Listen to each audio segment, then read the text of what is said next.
તો પ્રથમ કોને સમરીએ કોના લઈએ નામ, માત પિતા ગુરુ આપણા ને અલગ પુરુષના લઈના. તો નામ વિના કોઈ નવતરે ન ભવસાગરની માય, નિરાજ વંદો નામને જા જા દેખું ચાય. તો ગુરુ વિના જ્ઞાન નો ઉપજે, ગુરુ વિના સુધે નહીં ભેદ, ગુરુ વિના સંશય ના ટળે, બલવાસો સારે વેદ. સદગુરુ મહારાજ.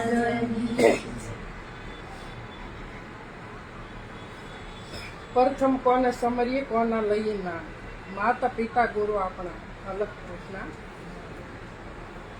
પ્રથમ કીર્તિ કોની ગવાય છે? માતા પિતાની. જગતમાં પહેલા મોટા મોટા હોય તો આપણા માતા પિતા. કેમ કે આપણને મનુષ્યનો દેહનો જન્મ આપ્યો છે, એટલે પહેલા ઉંજર આપણા માતા પિતાનું.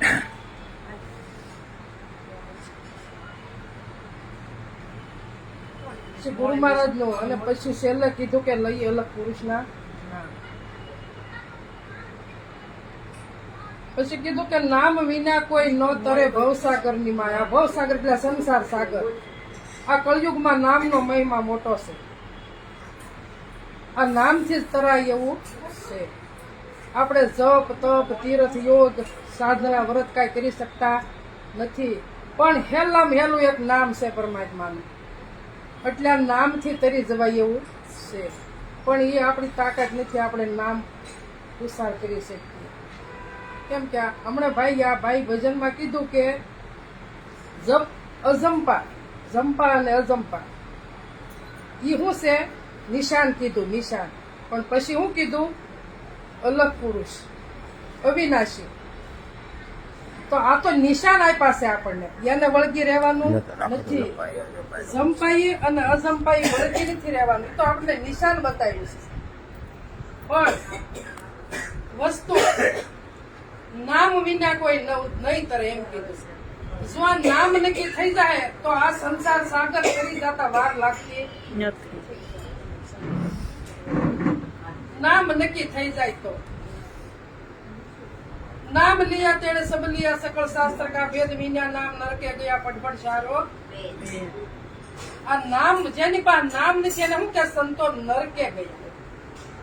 તો નરક અને સરક બધું આયા ના છે, બીજે ક્યાંય. પછી સશત્રુ ની વાત આવી કે સશત્રુ આપણામાં છે. કામ ક્રોધ મોહ લોભ આ ઘણા છે, પણ આ તો સશત્રુ ની વાત સંતો કરે છે. પણ એ કાઢવા હોય તો આપણે બળ કરી જાય એવા ખરા? તો શું કરવું પડે કે જેટલી સત્ય વસ્તુ આપણે ગ્રહણ કરતા જઈએ એટલે આ સશત્રુ છે અસત્ય વસ્તુ છે. કેવી છે? અસત્ય વસ્તુ. જેમ સત્ય વસ્તુ ગ્રહણ થતી જાય એમાં અસત્ય વસ્તુ છે રજા લેતી, એને કાઢવા પડે. પણ મનને સમજાવવું પડે. મન સમજે તો સશત્રુ રજા લે, નકર રજા લેતા નથી. અહીંયા બેઠા છે ત્યાં સુધી બધા વિરામ લઈ લીધો છે, પણ અહીંથી ઉભા થઈને જાવ એટલે સહી સ પાછા મુસાતા સહી સ મળશે પાછા મહેનત કરવા. પણ જો આ સહી ને કાઢવા હોય તો પોતાના મનને સમજાવવું પડે. મન મારણ કે ઔષધિ ખરી ખંતે ખાય પીડા વ્યાપે ને મહારોગ મટી જાય. તો કે મહારોગ કયો છે? કે જન્મવું ને મરવું. બીજો એક મહારોગ નથી. હું જન્મું હું મરવા કોને લાગુ પડ્યું? મનને. મન છે સંકલ્પ અને વિકલ્પ કરે છે. તો મન છે એ ધરાતું નથી, અધીર્યું છે. એ ગમે એટલું તમે ભજન આપો તો એ ધરાતું નથી, અધીર્યું છે. તરત ઠેકી ઠેકડો મારી બહાર નીકળી જાય છે. એટલે સંતો મનને સમજાવવાની વાત કરે છે. મન સમજાવે તે નર મોટા. જેનું મન સમજી ગયું છે ને એને ભજન કરે તો હાલે, અને ભજન ન કરે તો હાલે. સત્સંગમાં જાય તો હાલે, સત્સંગમાં ન જાય તો હાલે. કેમ? એનું મન સમજ્યું છે. એટલે કીધું સંતોએ કે ભણી ભણીને સૂર્ય ભણ્યા પાય, ભણવાનો કોઈ પાર નથી. ભણી ભણીને સુરમણા ભાઈ ભણવાનો કોઈ પાર નથી. મૂળ વિદ્યાનું કોઈ નો જાણ્યું, ઘણા ભણેલા મુવામથી. મૂળ વિનાનું કોઈ ન જાણ્યું, ઘણા ભણેલા મુવામથી. ભણી ભણી પંડિત થયા, પણ જે વસ્તુ સમજવાની છે એ સમજવામાં આવતી નથી. ઘણું ભણ્યા, મોટા મોટા પંડિત થઈ ગયા, પણ પરાણ સારું છે ત્યાં સુધી પંડિતાઈ હાલે છે, પછી પંડિતાઈ કઈ કામની નથી. એટલે કીધું ભણી ભણીને શું ભણ્યા, ભણવાનો કોઈ પાર આવતો નથી. પાર ક્યારે આવે કે પોતાને જાણી લો એવું ભણતર ભણો કે મારો જન્મ શા માટે થયો છે, મનુષ્યનો દેહ મળ્યો છે, ઉત્તમ ઉત્તમ મનુષ્યનો દેહ મળ્યો છે તો શા માટે મળ્યો છે. આવું ભણતર આપણે ભણતા નથી, આવો વિચાર આપણે કરતા નથી. પણ આપણે ભણતર કેવું ભણીએ કે કઈ ડિગ્રી મેળવીએ તો ઝાઝો પગાર મળે, આ વિચાર આપણે મનુષ્ય કરીએ સહી. પણ હું ક્યાંથી આવ્યો, મને મનુષ્યનો દેહ શા માટે મળ્યો છે અને વેડફાઈ જાય છે, તો આની કિંમત કેમ કરતા આપણે નથી. તો આપણે આવો વિચાર કરવો જોઈએ કે મનુષ્યનો દેહ મળ્યો છે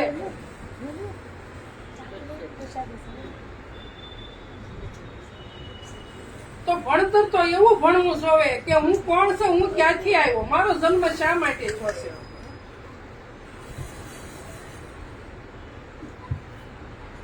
અને મારું ઘર કયું છે, જ્યાંથી હું જુદો પડ્યો છું એ ઘર મને ક્યારે મળે અને ઘર મને ક્યારે નક્કી થાય. તો કે કોઈ મહાપુરુષને શરણે જઈએ તો આ ઘર આપણને સંતો બતાવે કે તારું ઘર એનું જ છે, તું આવતો નથી જાતો પણ નથી, પણ તું જેમ સેમ સમજી લે, જેમ સેમ સમજી લો એટલે ઘર પોતાનું અહીંયા ને અહીંયા છે, બીજે ક્યાંય ઘર નથી. જેમ સેમ સમજવાનું છે, જ્યાં સુધી જેમ સેમ નહીં સમજીએ ત્યાં સુધી આ સશત્રુ છે રજા લેતા. તો જેમ સેમ કારે સમજાય, પોતે પોતાનો કરવો વિચાર, નિરખની જનામ. પોતે પોતાનો કરવો વિચાર, બીજા કોઈનો નહીં, બાજુવાળાનો વિચાર આપણે કરવાનો નથી, પોતાનો જ વિચાર કરવાનો છે. પછી કીધું કે નિરખ નિજ નામ ને, બસ નિરીક્ષણ કોનું કરવાનું છે, પોતાના સ્વરૂપનું. કે રાત દિવસ ભજન કરીએ છીએ તો એવો વિચાર કેમ નથી આવતો કે હું કોણ છું. આ વિચાર આપણે લાવવાનો. કીધું ને કે વિચારમ પરમ જ્ઞાન, કે વિચાર છે એ જ જ્ઞાન છે, બીજું એક જ્ઞાન નથી.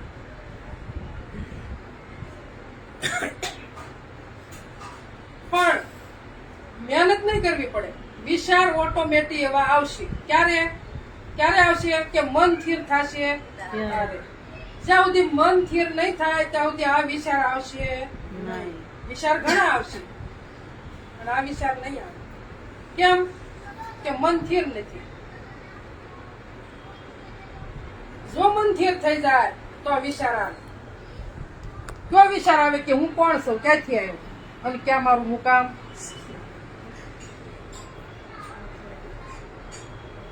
ચાર વેદ કટ શાસ્ત્ર રે ભણિયા, વ્યાકરણ વાણી કથા કથી. ચાર વેદ કટ શાસ્ત્ર રે ભણિયા, વ્યાકરણ વાણી કથા કથી. સંસ્કૃત સમજવામાં આવ્યું, મૂળ ન સમજા વિદ્યાર્થી. સંસ્કૃત સમજવામાં આવ્યું, મૂળ ન સમજા વિદ્યાર્થી. ચાર વેદ ખટ શાસ્ત્ર એટલે બધા સશાસ્ત્ર 18 પુરાણ ને 4 વેદ આ બધું જ ભણ્યા. ચાર વેદ ખટ શાસ્ત્ર ભણ્યા, વ્યાકરણ વાણી કથા કથી બધું જ કથી લીધું. આ દુનિયામાં જે વસ્તુ હતી બધું જ નિરીક્ષણ કરી લીધું, પણ હું કોણ છું એ ખબર પડી નહીં. સંસ્કૃત સોય સમજવામાં આવ્યું, પણ પોતે સમજાણો. આ ક્યાં ભૂલ પડી? હે? આ દેહનું ભણતર ભણ્યા છે એટલે આ ભૂલ પડી. પણ જો પોતાનું ભણતર ભણો, મૂળમાં ન ગયા. મૂળમાં ન ગયા એટલે આ ભૂલ પડી. ભણતર શાનું ભણવાનું છે? મૂળનું. મૂળ.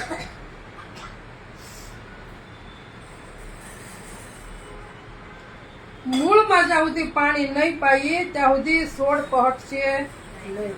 મૂળને પાણી પાવું પડશે. પછી નામ તો આપણે ગમે ના બધાને હાન થાય ત્યાં લઈશી ને. અમને શિવ ભગવાન આખો મહિનો આપણે કર્યું ને, પણ એને નામને ઓળખ્યું.